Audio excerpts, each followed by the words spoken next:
बिस्मिल्लाहिर्रहमानिर्रहीम अस्सलाम वालेकुम। आज मैं आपके लिए बहुत ही हेल्दी और ब्रेकफास्ट की रेसिपी लाई हूँ और इसको आप शाम की चाय के साथ स्नैक्स के तौर पर भी इस्तेमाल कर सकते हैं। तो शुरू करते हैं सर फटाफट इसको बनाना। तो कढ़ाई में मैंने 4 से 5 टेबल स्पून कुकिंग ऑयल के लिए हैं और 1 टीस्पून इसके अंदर लहसुन और अदरक का पेस्ट और 1 टीस्पून इसके अंदर सब्ज़ मिर्चों का पेस्ट, वो भी इसके साथ ही मैंने ऐड कर दिया है। और 1 टीस्पून इसके साथ मैंने डाल दिया है सफ़ेद ज़ीरे का। और जस्ट हमने इनको 30 सेकंड के लिए सोते करना है। तो अगर आपको वीडियो अच्छी लगे तो लाइक कर दें और अगर चैनल पर नए हैं तो चैनल को भी ज़रूर सब्सक्राइब कर लें। और तकरीबन इन चीज़ों को भूनने के बाद 1 टीस्पून इसके अंदर मैंने चिली फ्लेक्स के ऐड कर दिए हैं और 1/4 टीस्पून इसके अंदर हल्दी का ऐड कर दिया है और 1 टीस्पून भर के आपने इसके अंदर नमक ऐड कर देना है। नमक आप अपनी पसंद के मुताबिक ऐड कीजिएगा। तो इनको भी हमने 30 सेकंड के लिए पकाना है घी के अंदर। और आधा किलो मैंने इनके 500 ग्राम पोटैटो लिए थे, इनको मैंने पील करके अच्छे से धो के फिर मैंने इनको मोटे ग्रेटर की मदद से ग्रेट किया है। आप बारीक ग्रेटर का भी इस्तेमाल कर सकते हैं। तो अब इसको हमने मीडियम टू लो फ्लेम के ऊपर इन मसालों के साथ अच्छे से 3 से 4 मिनट के लिए इसकी बुनाई करनी है, ताकि मसाले जो हैं वो आलूओं के साथ अच्छे से रच बस जाएँ और जो आलू हैं वो भी अच्छे से हमारे सॉफ्ट हो जाएँ। आप इस रेसिपी को ज़रूर ट्राई कीजिएगा और ये बहुत हेल्दी और बेनिफिशियल रेसिपी है। बच्चों के लिए बहुत ही बेहतर है क्योंकि हम इसमें आगे चलकर बहुत ही एक ज़बरदस्त किस्म की चीज़ मिलाएंगे। और बाद में आपको बताऊंगी 3 से 4 मिनट आलूओं को भूनने के बाद मैंने इसके अंदर 3 गिलास पानी के ऐड कर लिए हैं। रेगुलर जो हम घर में पानी का गिलास इस्तेमाल करते हैं वही मैंने इसके अंदर पानी ऐड किया है 3 गिलास। और इसको हमने जब जैसे इसके अंदर बॉयल आ जाए, पहले उबाल के साथ ही हमने इसके अंदर धनिया भी ऐड कर दिया है। धो के धनिया को आपने और ऐड करना है।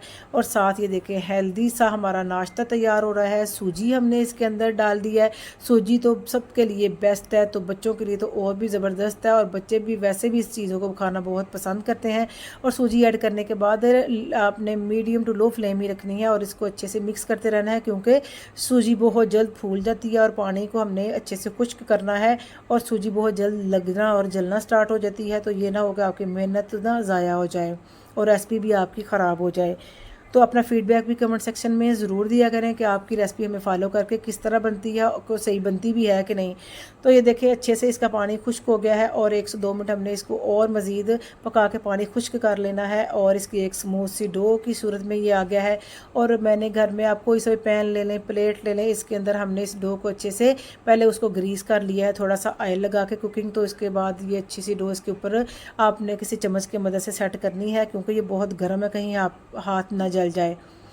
तो 1 इंच के बराबर हमने ना इसकी मोटाई जो है वो रखनी है। और अगर ये तो अब गर्मी है ना, तो इसलिए इसको हमने तकरीबन आधा घंटे के लिए रेस्ट देंगे, तो ये अच्छे से ठंडी होके तो एक डो की शक्ल में और सेट हो जाएगी और कटिंग में इसकी बहुत ही आसानी हो जाएगी। अगर आप सर्दियों में ये रेसिपी ट्राई कर रहे हैं तो फिर 10 से 15 मिनट ही काफ़ी हैं। सर्दियों में ये खुद ही सेट हो जाती है बड़ी आसानी के साथ। तो आप इसकी कोई सी भी शेप काट लें, आप इसको ट्रायंगल में भी काट सकते हैं, आप इसको स्क्वायर में भी काट लेंगे, जो सो भी आप इसको लंबाई में भी काट सकते हैं, जो आपको इसकी शेप पसंद है। तो मैंने ये देखो इसको पहले स्क्वायर में काटा है, फिर इसको मैं ट्रायंगल की शेप दूंगी मज़ीद इसको खूबसूरती करने के लिए। तो नाश्ते की इस रेसिपी को आपने ज़रूर ट्राई करना है। आप इसको शाम की चाय के साथ भी सर्व कर सकते हैं। और इसी स्टेज पे ये देखें आप इसको ना हम इसको ट्रायंगल शेप में काटेंगे और इसी तरह आपने इसको शेप दे के आप इसको किसी एयर टाइट कंटेनर में डाल के फ्रीज़ भी कर सकते हैं। और तकरीबन 10 से 15 मिनट आप इसको ऐसे ही जब भी कोई मेहमान आए तो निकाल के इसको फ्राई करके सर्व भी कर सकते हैं। इसी तरह हमने तमाम ट्रायंगल कर लिए हैं। आधे मैंने फ्रीज़ कर दिए थे ट्रायंगल करके और आधे मैंने फ्राई कर लिए हैं। तो तेल को हमने मीडियम आंच के ऊपर अच्छे से गर्म कर लेना है और इनको गोल्डन सा कलर आने तक 5 से 7 मिनट एक साइड पे लगेंगे और 5 से 7 मिनट एक साइड पे, या इससे ज़्यादा और कम भी टाइम आपका लग सकता है। या अच्छा सा गोल्डन कलर आ जाए और क्रिस्प से हो जाए। पहले ये ऐसे ही होंगे, लेकिन जब हम इनको ऑयल से बाहर निकालेंगे और ठंडे होंगे तो ये बड़े ही क्रिस्पी और क्रंची से हो जाएंगे। तो बच्चों को तो बेहद पसंद आने वाली ये रेसिपी है। तो रेसिपी को ज़रूर फॉलो कीजिएगा। उलट पलट के आपने इनकी साइडों को चेंज करना है और अच्छे से इनको पका लेना है आपने।